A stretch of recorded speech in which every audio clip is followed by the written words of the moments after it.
Cerita novel Perintah Kaisar Naga bab selanjutnya. Ojo lali subrek, like and comment ya, yuk gasken. Sementara Chen Ping meledak dengan cahaya pedang, gelombang kekuatan petir juga mengelilingi tubuhnya. Busur listrik berderak, dan Chen Ping seperti orang listrik. Melihat ini, lelaki tua itu tidak bisa menahan cemberut. Saat dia hendak mengatakan sesuatu, dia melihat keluarga Chen Ping di depannya. Lalu dia menebas dengan pedang, dan cahaya pedang membawa kilat, menuju ke arah lelaki tua itu. Seorang kultivator kelas 4 di alam komposit memiliki kekuatan dan kecepatan seperti itu. Pria tua itu menjadi pucat karena terkejut pedang melintas di tubuh lelaki tua itu, dan lelaki tua itu menghilang perlahan. Di saat yang sama, istana juga menghilang, dan keterampilan harta karun juga hilang. Dan Chen Ping masih dalam kabut putih, mungkinkah itu semua halusinasi barusan? Chen Ping melihat sekeliling, merasa sangat terkejut. Karena ketika Chen Ping melihat lelaki tua di pondok jerami, dia merasa sangat nyata. Belakangan, ketika istana muncul, Chen Ping sudah menyadari bahwa itu adalah susunan hantu. Sekarang dia masih dalam kabut putih, seolah dia belum membuat kemajuan apapun. Tidak. Itu tidak mungkin ilusi. Chen Ping buru-buru membuka cincin penyimpanan. Saat ini, di ring penyimpanan, terdapat latihan rahasia dan beberapa harta karun, yang membuktikan bahwa melihat lelaki tua di pondok jerami bukanlah halusinasi. Chen Ping ingin melanjutkan, tetapi ragu sejenak.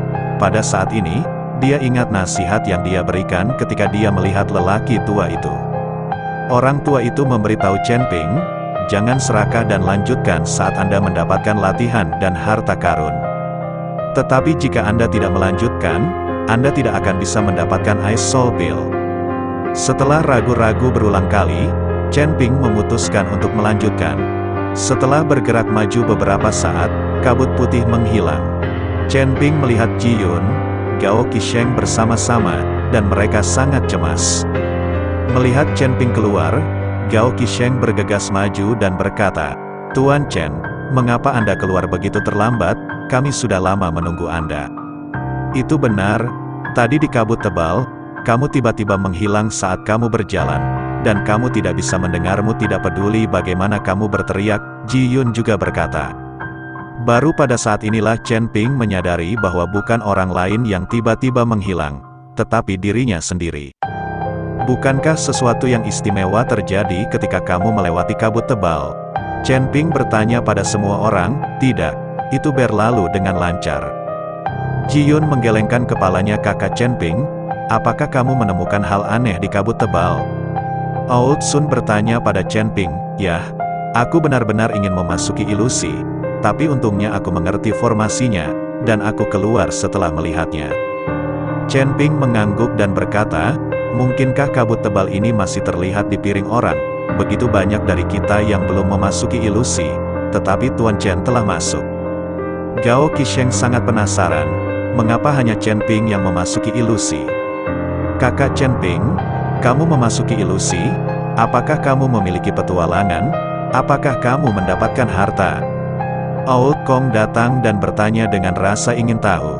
Chen Ping menggelengkan kepalanya. Dia tidak menceritakan tentang latihan tubuh kuno dan harta yang dia dapatkan. Lagi pula, hati orang-orang terpisah satu sama lain, dan di bawah keuntungan besar, Chen Ping tidak dapat menjamin bahwa orang-orang ini tidak akan punya ide. Sejak Tuan Chen keluar, "Ayo lanjutkan perjalanan, orang-orang itu mungkin sudah di depan." Desak Ji Yun, "Seseorang telah memasuki harta ini sebelumnya, jika mereka tidak terburu-buru, tidak akan ada rambut yang tersisa." Setelah sekelompok orang berjalan di sepanjang lembah untuk jarak tertentu, mereka menemukan bahwa tidak jauh dari sana, pusaran terus berputar, mengisolasi lembah darinya. Selain itu, ada hembusan ruang di pusaran, dan melalui pusaran ini, Anda sama sekali tidak dapat melihat benda-benda di balik lembah. Chen Ping melihat sekeliling dan menemukan bahwa tidak ada tempat lain untuk melanjutkan kecuali di sini. "Lihat pusaran ini, aku tidak tahu apakah itu berbahaya." Lao Sun melihat pusaran air di depannya dan berkata, "Vortex ini tingginya tidak lebih dari 10 kaki. kita bisa terbang melewatinya. Gao Qisheng melangkah dengan keras, dan dia melompat. Jangan main-main, Chen Ping ingin menghentikannya, tapi sudah terlambat. Gao Qisheng melompat dan terbang di atas pusaran. Tetapi tepat ketika Gao Qisheng mencapai langit di atas pusaran, tiba-tiba ada kekuatan hisap yang sangat besar. Gao Qisheng bahkan tidak punya waktu untuk bereaksi, dia menghilang begitu saja ke dalam pusaran. Tuan muda kedua, melihat hal tersebut, keluarga Gao berteriak panik. Sialan, pusaran apa ini? Bahkan bisa memakan orang, bisakah disedot pada ketinggian seperti itu? Melihat ini, Ji Yun sedikit takut, yang lain juga cukup terkejut. Mereka tidak menyangka pusaran ini begitu kuat. Chen Ping mendekati pusaran itu, mengamatinya dengan hati-hati, lalu berjalan ke pusaran itu sedikit demi sedikit. Tuan Chen, melihat ini, Ji Yun buru-buru berteriak. Jangan khawatir, tidak apa-apa, pusaran ini hanyalah susunan teleportasi kecil, tidak akan sakit. Chen Ping masuk. Setelah Chen Ping memasuki pusaran, tiba-tiba cahaya putih melintas di depan matanya, dan kemudian seluruh tubuhnya muncul di sebuah istana besar. Melihat istana di depannya, Chen Ping merasa sangat akrab, karena dia telah melihatnya dalam ilusi. Memang benar istana ini jauh lebih besar dan lebih megah daripada yang dilihatnya dalam ilusi. Gao Qisheng melihat Chen Ping dan bergegas. Ketika dia tersedot sekarang, dia benar-benar bingung. Tetapi sekarang melihat Chen Ping, dia merasa jauh lebih nyaman. Segera, Ji Yun diteleportasi ke tempat ini satu demi satu. Chen Ping membuka pintu dan masuk. Saat ini, di seluruh aula, ada sekelompok biksu yang duduk bersila, seolah-olah mereka sedang menunggu sesuatu. Melihat Chen Ping masuk, puluhan mata menyambut mereka. Orang-orang dari Liga Penyegel Iblis. Gao Qisheng melihat sekilas 5 orang di depannya, dan mereka duduk bersila dengan patuh. Kelima orang ini adalah anggota Feng Momeng. Sini, sini. Saat ini, seseorang menyapa Chen Ping. Chen Ping melihat dan menemukan bahwa orang ini adalah Yuan Bao yang telah diselamatkan olehnya. Melihat dia bertemu seorang kenalan, Chen Ping berjalan mendekat. Dia ingin mengikuti Yuan Bao untuk mencari tahu apa yang sedang terjadi. Orang-orang ini datang untuk menemukan harta karun itu, dan sekarang mereka semua bermeditasi dengan patuh. Jika Anda bermeditasi dan berlatih, mengapa tidak datang ke sini? Benar-benar takdir. Kita bertemu lagi, Yuan Bao berkata sambil tersenyum. Ini sangat menentukan. Aku tidak tahu apa yang kamu lakukan. Bukankah kamu di sini untuk menemukan harta karun itu? Chen Ping bertanya dengan rasa ingin tahu. Duduk dulu, dan minta orang yang datang bersamamu untuk mencari tempat duduk, dan jangan berjalan-jalan sembarangan. Jika kamu tidak duduk setelah 3 menit, kamu akan dihukum, dan kamu tidak akan memenuhi syarat untuk mendapatkan harta itu sama sekali. Yuan Bao berbisik kepada Chen Ping. Apa maksudmu? Chen Ping semakin bingung. Apakah ada orang yang tidak bisa mengendalikan perburuan harta karun? Tepat ketika Chen Ping bingung, sebuah suara lama tiba-tiba muncul. Para pendatang baru segera menemukan tempat duduk. Jika tidak mereka akan diusir dari sini, dan mereka tidak memenuhi syarat untuk mendapatkan harta karun itu. Chen Ping tercengang saat mendengar suara tua itu, karena suaranya sangat familiar. Tidak peduli di pondok jerami atau di ilusi, lelaki tua yang dilihat Chen Ping memiliki suara ini. Chen Ping sedikit bingung, apakah lelaki tua ini adalah leluhur dari klan pemurnian tubuh kuno? Kalian semua menemukan tempat untuk duduk, jangan bergerak. Meskipun Chen Ping tidak tahu apa yang sedang terjadi, dan tidak tahu identitas asli lelaki tua itu, dia tetap mengatakannya kepada Gao Qisheng dan Ji Yun. Orang-orang ini semua mendengarkan Chen Ping, dan kemudian menemukan tempat duduk.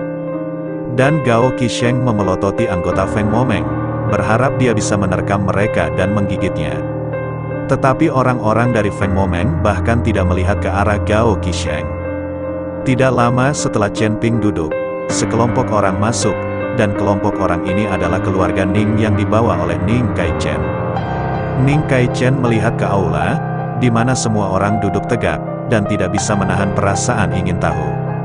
Tapi setelah diingatkan oleh suara tua itu, Ning Kai-chen tidak berani untuk tidak patuh, dan dengan patuh menemukan tempat untuk duduk.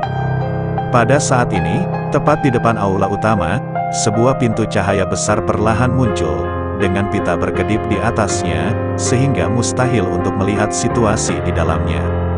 Segera, pintu lampu menyala, dan sosok perlahan muncul. Saat sosok ini muncul, Chen Ping mengerutkan kening. Karena dia menemukan bahwa lelaki tua ini adalah lelaki tua yang dia temui di pondok jerami dan istana. Orang tua itu melirik semua orang, dan kemudian matanya tertuju pada Chen Ping sejenak. Tapi sepertinya lelaki tua ini tidak mengenal Chen Ping lagi. Aku adalah leluhur dari klan pemurnian tubuh kuno, dan aku meninggalkan tempat berharga ini hanya untuk menemukan seseorang yang ditakdirkan untuk menjadikan klan pemurnian tubuh kunoku hebat. Untuk memasuki harta karun, kamu harus melalui banyak ujian. Harta karun klan pemurnian tubuh kuno kita tidak begitu mudah didapat. Namun, jika Anda lulus ujian, Anda tidak hanya bisa mendapatkan harta karun, tetapi Anda juga bisa mendapatkan warisan seumur hidup saya, dan Anda juga akan memiliki Ice Soul Pill. Hanya 100 orang yang bisa masuk sekarang. Orang tua itu berkata perlahan, ketika mereka mendengar bahwa hanya 100 orang yang bisa masuk. Semua orang membicarakannya, mereka tidak tahu bagaimana memilih 100 orang ini. Apakah masih ada perkelahian, dan siapa yang lebih kuat bisa masuk. Semua orang menatap lelaki tua itu, bertanya-tanya bagaimana 100 orang itu dipilih. 100 orang akan dipilih secara berurutan, dan hanya 100 orang. Setelah lelaki tua itu selesai berbicara, dia melambaikan telapak tangannya dengan ringan, dan sinar cahaya menyinari semua orang. Dan sinar cahaya ini berjumlah 100, dan 3 orang terakhir tidak diterangi oleh sinar cahaya. Ketiga orang ini semuanya dari keluarga Ning. Lagi pula, keluarga Ning adalah yang terakhir masuk.